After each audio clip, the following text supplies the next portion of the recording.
नमस्कार, यह है शुभजिता समाचार। एमएसएमई पश्चिम बंगाल चैप्टर की घोषणा हाल ही में की गई।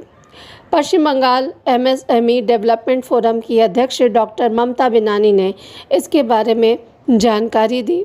कार्यक्रम में रजनीश गोयनका, अध्यक्ष एमएसएमई डेवलपमेंट फोरम नई दिल्ली, सुरेश करमाली, राष्ट्रीय लघु उद्योग निगम के मुख्य महाप्रबंधक समेत कई अन्य अतिथि उपस्थित थे।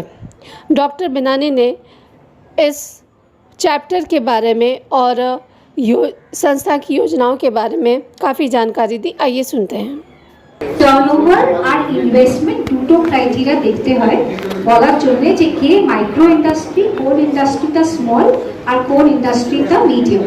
সেজন্য আপনি দেখবেন এই যে শব্দটা এমএসএমই, এম মানে মাইক্রো, এস মানে স্মল আর পরের এমটা হচ্ছে মিডিয়াম, ই মানে এন্টারপ্রাইজেস। এই যে ক্লাসিফিকেশনটা করা হয়েছে তারপরে আমি দেখছি যে ক্লাসিফিকেশন করার পর 95 থেকে 90% বিজনেস শুধু কোম্পানি ফরম্যাটে বলছি না, ধরে নাও সোল প্রোপ্রাইটারশিপ বিজনেস, পার্টনারশিপ বিজনেস অথবা কোম্পানি ফর্ম করে যারা বিজনেস করে আর নিজে যে একাও বিজনেস করছে, অনেকগুলো লোক আছে যারা ইন্ডিভিজুয়াল বিজনেস করছে। এই সব বিজনেসগুলো আমরা যখন দেখছি ওরা কোথাও না কোথাও আইদার মাইক্রোতে পড়ছে, নয় স্মল নয় মিডিয়াম।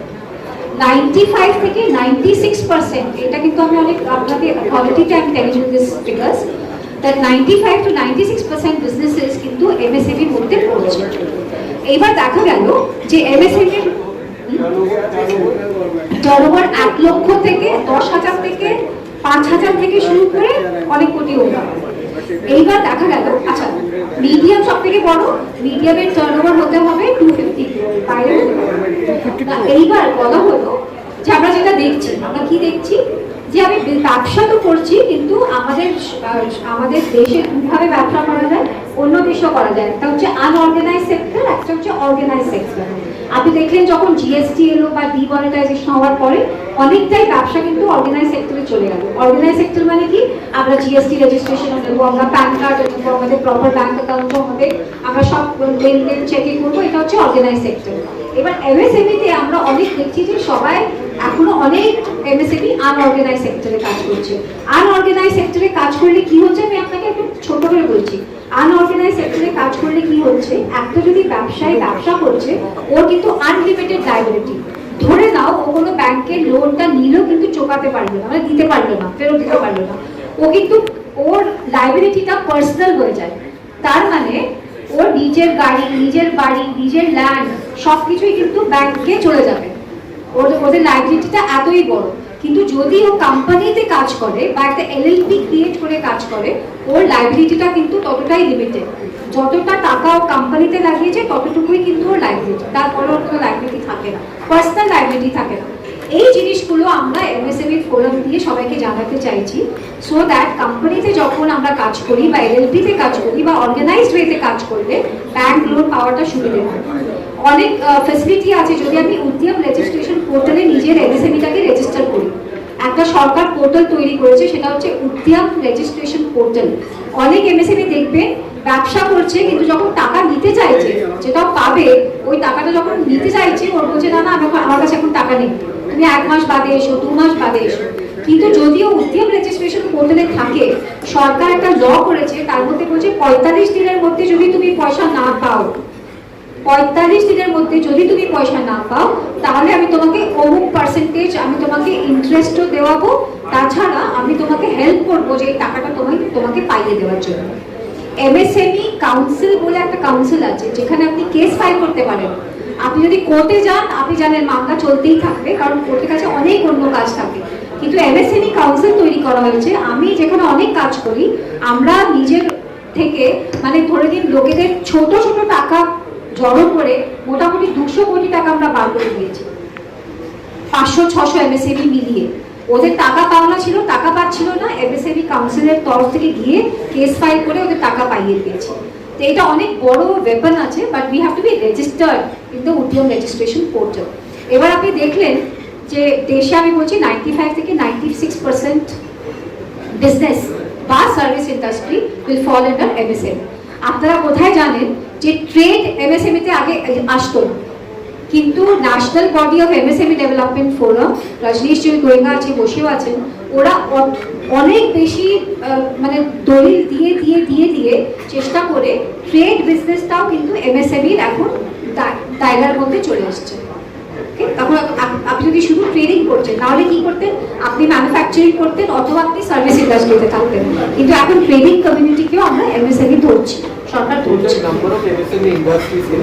হ্যাঁ, it is 6 crores plus. In the country, it is 6 crores plus.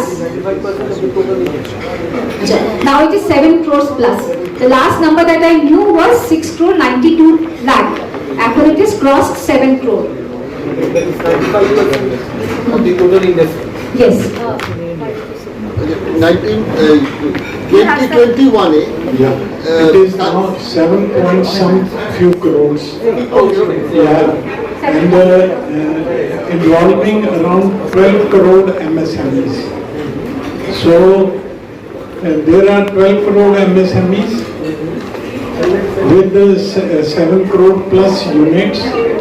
And if you take 5 members per family, we constitute more than 60 crore people of the country. They are involved directly into the Directly, the MSME is feeding directly to 60 crore family members. And if you take connected consultants and service providers, and even you take, because in agriculture, there are two type of people. One is the labor who is working on the farms, they are laborers, they are workers. And rest are entrepreneurs. The landlord is entrepreneur, the person who is processing the yield, he is an entrepreneur, food processor is an entrepreneur. what percentage of GDP comes from the GDP, 39% of the GDP is contributed by MSMEs. And more than 80% of the jobs are generated by MSME.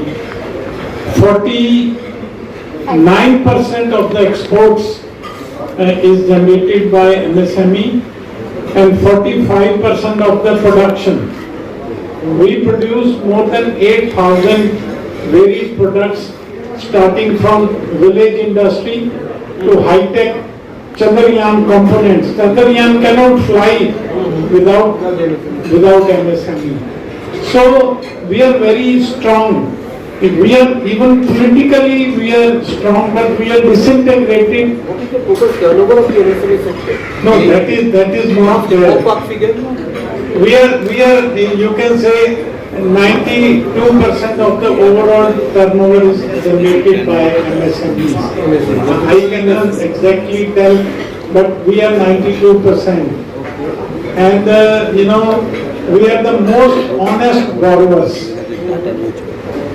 Out of 7 lakh crores of NPAs estimated, we only have 35,000 crores.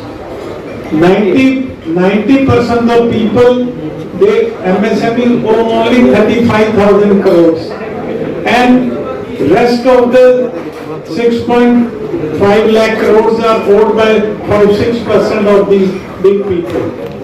So you can just estimate we are the most ignored, discriminated, and we didn't get the level playing field for years. Now is the time for MSME. Governments have realized the power of MSME. Now the world has realized the power of Indian MSME after the debacle of the problem of China, because they have found that most reliable and genuine country is India, and SMEs, they can feed the whole world. So now is the biggest opportunity for MSMEs. That's why MSME Development Forum, we have around 35 chapters throughout the country, and we have 12 international chapters to connect world SME with India SMEs. Because corporates, they can go anywhere, they have their agent, they have their people, but SMEs, they don't have. They need some support, they need some backing. So we are providing that support to the global SMEs to come to India. because they can come with some capital, they can come with some technologies which we need, they can give us some global marketing support, and state and central governments are very favorable now. The efforts are being made to, Yes, we are making our small effort. কোনো আইডিয়াসও আছে, কারণ ওরা একদম grassroot লেভেলে কাজ করছে। ওদের সঙ্গে আমরা দেখা করব, সাক্ষাৎ করব, না কেবল আমরা শুধু ওদের গভর্নমেন্টের অ্যাওয়ারনেসগুলো ক্যাম্পেইন করবো ওইটুকু না, আমরা আগেও বলছি এখনো বলছি যে আমরা ওদের হাত তুলে ধরে তুলবো, যে চলো তোমাদের কি দরকার আছে বলো, দরকার থাকলে NSIC নিয়ে যাব, সিডবি নিয়ে যাব, কাগজ বানাবো। কারণ দেখুন শুধু কথা বললে তো হবে না, সরকার মানে ওখানে কাগজ চাই, ব্যাংক মানে ওখানে কাগজ চাই, ওদের কিভাবে ব্যালেন্স শিট বানাতে হয় ওদের আমরা ব্যালেন্স শিটটা বানিয়ে দেবো। হ্যাঁ, জেলায় জেলায় ডোর টু ডোর ক্যাম্পেইন আপনাদের পরিকল্পনা এরকম ভাবে ওইরকম ভাবে আমি করতে চাই। ওদের কি কাগজ লাগবে, ওদের ট্রেড লাইসেন্স যদি লাগে ট্রেড লাইসেন্স বানিয়ে দেবো। ছোট্ট করে প্রশ্ন রয়েছে, সেটা হচ্ছে যে ধরুন ট্রেডিং সেক্টর আর ম্যানুফ্যাকচারিং সেক্টর আর আনঅর্গানাইজ সেক্টর, অর্গানাইজ সেক্টর, দুটোর মধ্যে দুটো জায়গা রয়েছে, কিন্তু লেবারদের এবং এই যে লেবারদের যে ইউনিয়নগুলো তারা বলছে যে এখন সেন্ট্রাল গভর্নমেন্টের কিছু নিয়ম এমন করে দিচ্ছে যেটা লেবারের পরে থাকছে না, সেইগুলো কিন্তু একটা ডিস্টার্ব তৈরি হতে পারে এই স্মল অ্যান্ড মিডিয়াম স্কেলের এই জায়গাগুলোতে। বড় স্কেল তারা সামলে নেয়, কিন্তু ছোট মাঝারিগুলো এই যে নতুন করে লেবার প্রবলেম যদি তৈরি হয়ে যায় সেটা কি করে সামলে? দেখুন দাদা, একটা জিনিস আমি যেটা ভালো করে জানি আর বুঝি যে যদি এমপ্লয়মেন্ট আমরা জেনারেট করতে পারি 80% of the problem is solved. We are sorted because empty mind speaks, but when there is lot of work generated, it is fine. না হচ্ছে ট্রান্সফরমেশনে নাকি অনেক করে দিচ্ছে এটা union. I will not want to go there. मेरा एक प्रश्न है। Collaboration, because last time Brazil's ambassador was in Calcutta in Bengal chambers. He have said he is trying to bring MSCs from Brazil to India. Now, what about bringing them to West Bengal and involve in collaboration to promote business? Yes, we will, because that's why I said আমাদের শিল্প অনেকটাই বড় পুরো সংসারে, আমি ওইটাকে তুলে ধরতে চাই। They have Definitely. what we have spoken that Yes, there yes. is opportunity to collaborate in the Yes. automobile sector. We will, definitely. Engineering, সবাই তো বলে Howrah is the Manchester of London. My friend was telling me that then why will not we work in the engineering sector also? मेरा एक प्रश्न है, जैसे आपने लघु उद्योगों की बात की और मध्यम जो मझोले उद्योग हैं उनकी बात की, तो बहुत सारा काम बहुत सी महिलाएं घरों में बैठकर करती हैं और वो जाना चाहती हैं, उनके पास ऐसा कोई साधन नहीं है।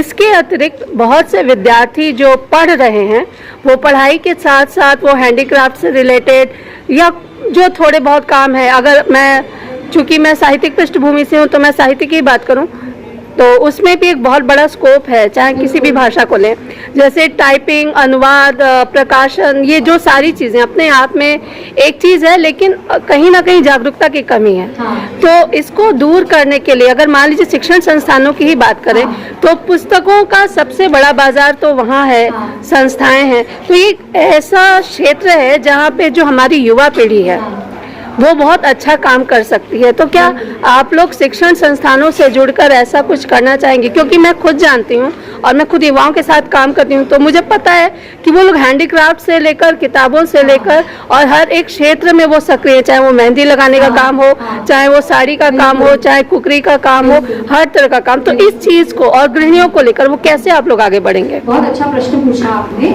देखिए ये बहुत संभव है आज के दिन, क्योंकि टेक्नोलॉजी आज हम लोग किसी के लिए अधीन नहीं रहे हैं। मैं टेक्नोलॉजी का सहारा लेकर बिना शौक खोले, बिना किसी दुकानदारी किए, बिना इन्वेस्टमेंट किए कि मुझे शॉप खोलना है तो मुझे फर्नीचर भी बनानी है, रेंट भी देना है, टेक्नोलॉजी के जरिए उनके टैलेंट को पूल करके, और अगर पूल नहीं भी होता है तो अकेला एक टैलेंट को भी मैं ऊपर तक लेके जा सकती हूँ। आज अगर आप देखें तो पूरे संसार में कोविड ने एक टेक्नोलॉजी को बहुत बड़ा एक गिफ्ट हमारे पूरे संसार को मिला है। ऐसी बहुत सारी सक्सेस स्टोरीज हैं जहाँ पे टेक्नोलॉजी के द्वारा वो अपने प्रोडक्ट को, अपने हुनर को, अपने टैलेंट को बेच पा रहे हैं। आज आप खाली ब्लॉग कर सकते हैं, आप ब्लॉगिंग के द्वारा इंस्टाग्राम में आप पोस्ट करते हैं तो आपकी दुकानदारी सिर्फ इंस्टाग्राम से चलती है, बट आपकी जरूरत क्या है कि मैं उसको उठाकर इंस्टाग्राम पे लेकर आऊँ, मैं उसके